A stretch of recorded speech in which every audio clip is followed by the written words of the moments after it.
Japan दौरे पर पहुंचे CM Nayab Saini world expo 2025 में हरियाणा पवेलियन का करेंगे उद्घाटन। भारतीय दूतावास में जापान के उद्योगपतियों और निवेशकों से करेंगे मुलाकात। इस दौरान मुख्यमंत्री गीता महोत्सव समारोह में भी लेंगे हिस्सा।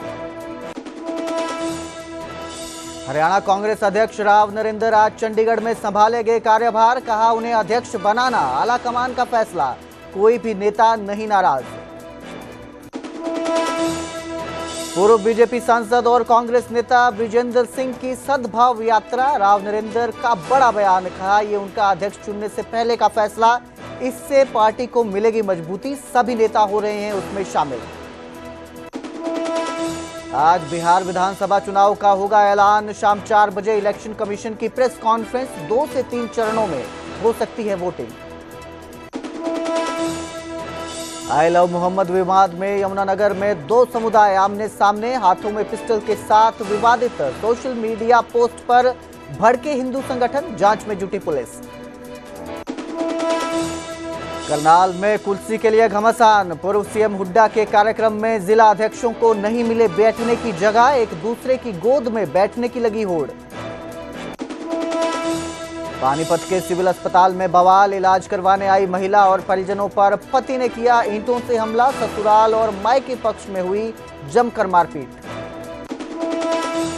हरियाणा एचटेट रिजल्ट 12 अक्टूबर तक होगा जारी। चेयरमैन ने कहा, रिजल्ट तैयार, सिर्फ वेरिफिकेशन बाकी। 30 से 31 जुलाई को 3 लाख से ज्यादा अभ्यर्थियों ने दिया था एग्जाम।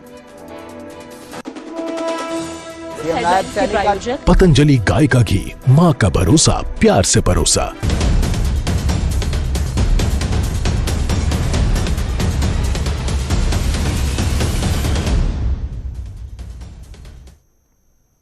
नमस्कार, स्वागत है न्यूज 18 पंजाब हरियाणा में। मैं आपके साथ कुलदीप भारद्वाज। हरियाणा प्राइम की शुरुआत करेंगे मुख्यमंत्री नायब सिंह सैनी के जापान दौरे से। मुख्यमंत्री नायब सिंह सैनी जापान पहुंचे हैं और इस दौरान उनका भव्य स्वागत किया गया। प्रवासी भारतीय संगठन ने उनका स्वागत किया। कैबिनेट मंत्री राव नरबीर सिंह भी उनके साथ मौजूद रहे। जापानी निवेशकों से सीएम नायब सिंह सैनी मुलाकात करेंगे। जापानी निवेशकों को हरियाणा आने का न्योता दिया जाएगा ताकि हरियाणा में उद्योग को और प्रोत्साहन मिल सके, उद्योग जो है वो बढ़ सके। इसके लिए जापानी निवेशकों को हरियाणा आने का न्योता दिया जाएगा।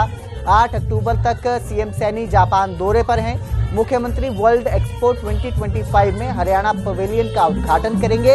इसके साथ ही भारतीय दूतावास में जापान के उद्योगपतियों और निवेशकों से मुलाकात करेंगे। साथ ही इस दौरान मुख्यमंत्री गीता महोत्सव समारोह में भी हिस्सा लेंगे। तो मुख्यमंत्री नायब सिंह सैनी जापान पहुंचे हैं और प्रवासी भारतीयों के द्वारा उनका स्वागत किया गया। सांस्कृतिक कार्यक्रम के तहत उनका स्वागत किया गया। इस दौरान मुख्यमंत्री जो हैं वो निवेशकों से मुलाकात करेंगे और उन्हें हरियाणा में निवेश करने के लिए न्योता देंगे।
तो वही हरियाणा कांग्रेस अध्यक्ष राव नरेंद्र आज कार्यभार संभालेंगे। चंडीगढ़ कांग्रेस मुख्यालय में कार्यभार ग्रहण का समारोह रखा गया है। राव नरेंद्र ने इस दौरान कहा कि अध्यक्ष बनाना हाईकमान का फैसला है।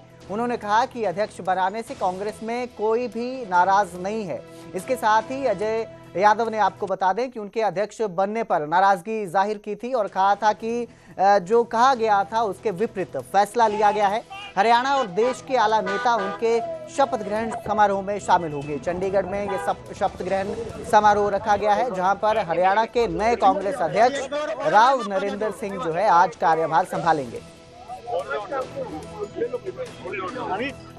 प्रकार से जो है आगे की रणनीति कांग्रेस पार्टी लेकर बढ़ेगी? नहीं, हम चाहते हैं हरियाणा के अंदर सबको साथ लेकर चलेंगे और जो हाईकमान का ऑल इंडिया कांग्रेस कमेटी का फैसला है उसको लेकर लोगों के बीच में जाएंगे। मुझे पूरा भरोसा है, मजबूती से सब साथी मिलकर काम करेंगे। सर, कांग्रेस के वरिष्ठ नेता कुलदीप शर्मा पूर्व विधानसभा स्पीकर भी रहे हैं, वो कह रहे हैं कि बीमारी किसी पुरानी या एक्सपायरी दवाई से इलाज नहीं करता बीमारी का, वो आप पर और हुड्डा साहब पर निशाना साध रहे हैं। नहीं, शर्मा जी हमारे आदरणीय कांग्रेस के बहुत वरिष्ठ नेता हैं, हम सब साथ हैं, आज स्टेज पे मौजूद होंगे। शर्मा जी बहुत बढ़िया, सब मिलकर काम करेंगे, किसी नेता से कोई शिकायत नहीं।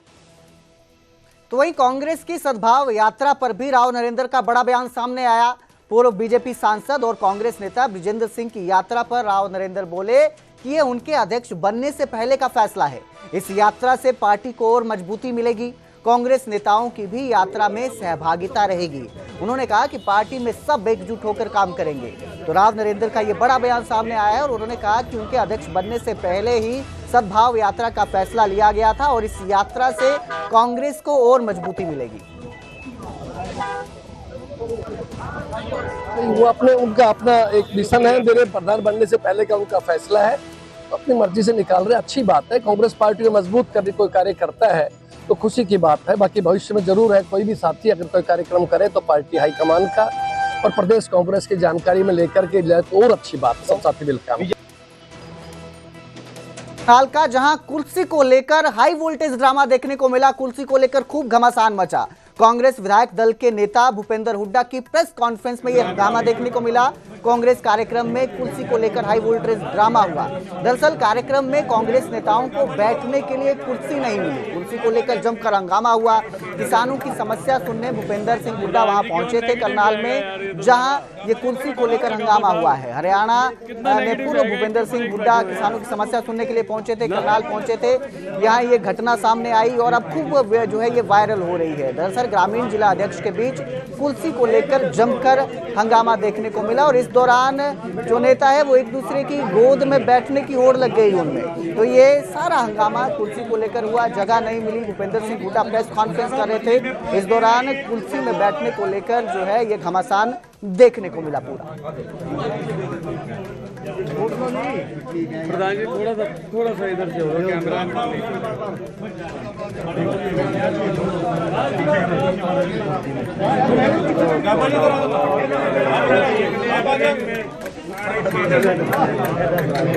प्रधान जी क्यों नेगेटिव जाएगा यार, ये तो सारा गाबा साहब कितना नेगेटिव जाएगा, एक के ऊपर एक बैठे हुए हैं ना।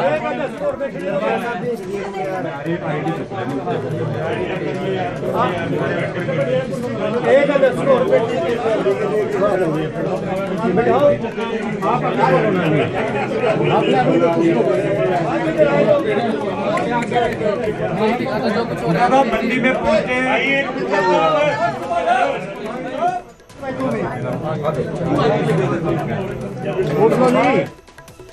तो वहीं अजय चौटाला करनाल की अनाज मंडी में पहुंचे थे। इस दौरान उन्होंने किसानों के बीच बैठकर उनकी समस्याएं सुनी। किसानों ने एमएसपी पर फसल की खरीद न होने की बात कही और कहा कि कपास और बाजरे की एमएसपी में कटौती हो रही है। धान मंडियों में किसानों को इस तरह के परिणाम देखने को मिल रहे हैं। तो अजय चौटाला किसानों के बीच पहुंचे थे, अनाज मंडी पहुंचे थे करनाल में, जहां वो बीच सड़क किसानों के बीच बैठे, उनकी समस्याएं सुनी और इस दौरान कहा कि कपास और बाजरे की एमएसपी में कटौती हो रही है। जो आपने बात बोली ना कि यहाँ पर फसल बिक चुकी है, अब मंडी का सरकार कह रही है कि हम 24 फसलें एमएसपी प्राइस पे परचेज कर रहे हैं, जबकि एक भी फसल ऐसी मुझे बता दो जो एमएसपी प्राइस पे बिक रही। हम कॉटन के इलाके के लोग हैं, सिरसा में 1000 से 1200 रुपए प्रति क्विंटल के हिसाब से कटौती हो रही है एमएसपी प्राइस से। कल मैं भिवानी में था, भिवानी बाजरे की मंडी है, दादरी बाजरे की मंडी है, महेंद्रगढ़ बाजरे की मंडी है। वही स्थिति बाजरे की है। सरकार एमएसपी प्राइस की बात कह रही है, 300-400 रुपए कम पे बाजरा बेचने के लिए मजबूर है किसान। हरियाणा में भावी अध्यापकों का इंतजार खत्म होने वाला है। एचटेट रिजल्ट का इंतजार अब जल्द ही खत्म हो जाएगा। 12 अक्टूबर तक एचटेट का परिणाम घोषित कर दिया जाएगा। शिक्षा बोर्ड चेयरमैन ने अंतिम तारीख दी है और 2 महीने से एचटेट का रिजल्ट लंबित चल रहा था। रिजल्ट में देरी के चलते छात्रों में भी नाराजगी देखने को मिल रही थी। कहना है चेयरमैन का कि एजेंसियों में गुणवत्ता और जांच को लेकर समय लगा है। उन्होंने कहा कि रिजल्ट तैयार है, अब सिर्फ वेरिफिकेशन करना बाकी रह गया है और 12 अक्टूबर तक हर हाल में परिणाम जो है वो आ जाएगा। आपको बता दें 30 और 31 जुलाई को 3 लाख से ज्यादा अभ्यर्थियों ने एचटेट का एग्जाम दिया था। तब से लेकर अब तक जो है रिजल्ट का इंतजार किया जा रहा है और अब जल्द ही ये इंतजार जो है ये खत्म होने वाला है। परीक्षा अभी जल्दी ही 1 सप्ताह के अंदर आपको इसका रिजल्ट मिल जाएगा। मैं आपको बताना चाहूँगा, पीछे भी कोई एक शायद थोड़ा इस बारे में क्वेश्चन आया था मेरे सामने कि हम जस्ट एक शब्द होता है जिसे हम कहते हैं सिक्योरिटी ऑडिट। सिक्योरिटी ऑडिट का मतलब क्या है कि जिन जिन एजेंसी ने जो काम पात्रता परीक्षा में किया है, चाहे वह सीसीटीवी कैमरा का है, चाहे वो बायोमेट्रिक का है, चाहे वो फिस्किंग का है, इस सभी का यह सिक्योरिटी ऑडिट करवाना आवश्यक है कि कितने प्रतिशत तक उनके कार्य में एक्यूरेसी और गुणवत्ता रही है। क्योंकि जिस किसी को टेंडर दिया गया वरना तो उसकी पेमेंट करना है, कल को रिजल्ट आते ही हक बन जाता है उसका भी पेमेंट लेने का। तो हम ये देखना चाहते हैं कि कहीं गुणवत्ता में कहीं किसी सेवा में कमी तो नहीं रही है। तो मोहम्मद को लेकर विवाद उठ गया, विवाद खड़ा हो गया। 2 समुदाय आमने सामने हो गए। दरअसल एक विशेष समुदाय के लड़कों ने इंस्टा पर पोस्ट किया, पिस्टल दिखाकर इंस्टाग्राम पर गाली गलौज की, जिसके बाद हिंदू धर्म के खिलाफ अभद्र भाषा का प्रयोग करने का आरोप लगाया गया।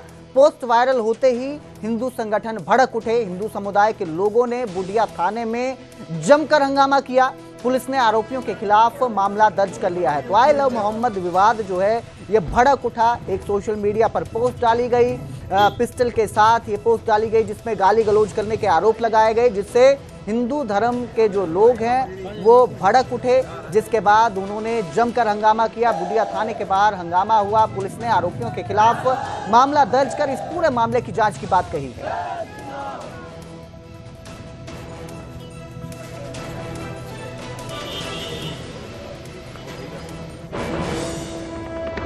पानीपत में देवरानी ने पारिवारिक रंजिश में जेठानी की हत्या करवा दी। सोनाली थाना क्षेत्र के नंगलापार गांव की यह पूरी घटना है, जहां पारिवारिक कलह हत्या की वजह बन गई। पुलिस ने इस पूरे जो कत्ल की जो गुत्थी थी इसे 1 घंटे में सुलझा लिया। पुलिस के मुताबिक मां के कहने पर बेटे ने कत्ल किया। सोशल मीडिया और सीरियल से आरोपी प्रभावित था। पुलिस ने महिला और वारदाती हथियार को भी बरामद कर लिया है। तो एक जेठानी ने पारिवारिक कलह के चलते अपने ही बेटे से अपनी जेठानी का कत्ल करवा दिया। पानीपत की ये वारदात है। फिलहाल पुलिस ने आरोपी को गिरफ्तार कर लिया है, साथ ही हत्या में इस्तेमाल हुआ हथियार भी बरामद कर लिया गया है।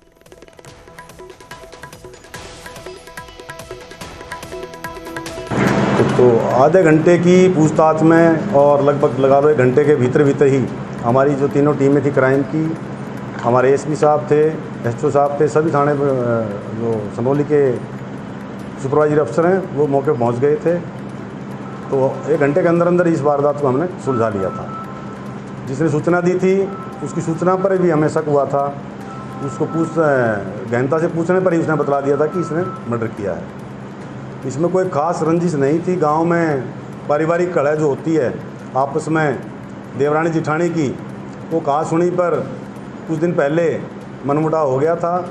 तो परिवार के बाकी सदस्यों ने इसके रंजिश पालते हुए उसका कत्ल कर दिया था। उसमें हमने गिरफ्तार कर लिया है। एक तो महिला को गिरफ्तार किया है जो उसकी मृतका की देवरानी लगती है, और एक और महिला के परिवार से ही है, उनको गिरफ्तार किया है। और अब जिक्र करेंगे सोनीपत का, जहां एक छात्र पर जानलेवा हमला किया गया। 3 युवकों ने चाकुओं और सुए से छात्र पर कई वार किए और फिर छात्र को नहर किनारे फेंककर फरार हो गए। परिजनों ने खून से लथपथ हालत में छात्र को अस्पताल पहुंचाया। बीपीएस खानपुर मेडिकल कॉलेज में छात्र का इलाज चल रहा है। डॉक्टरों ने बताया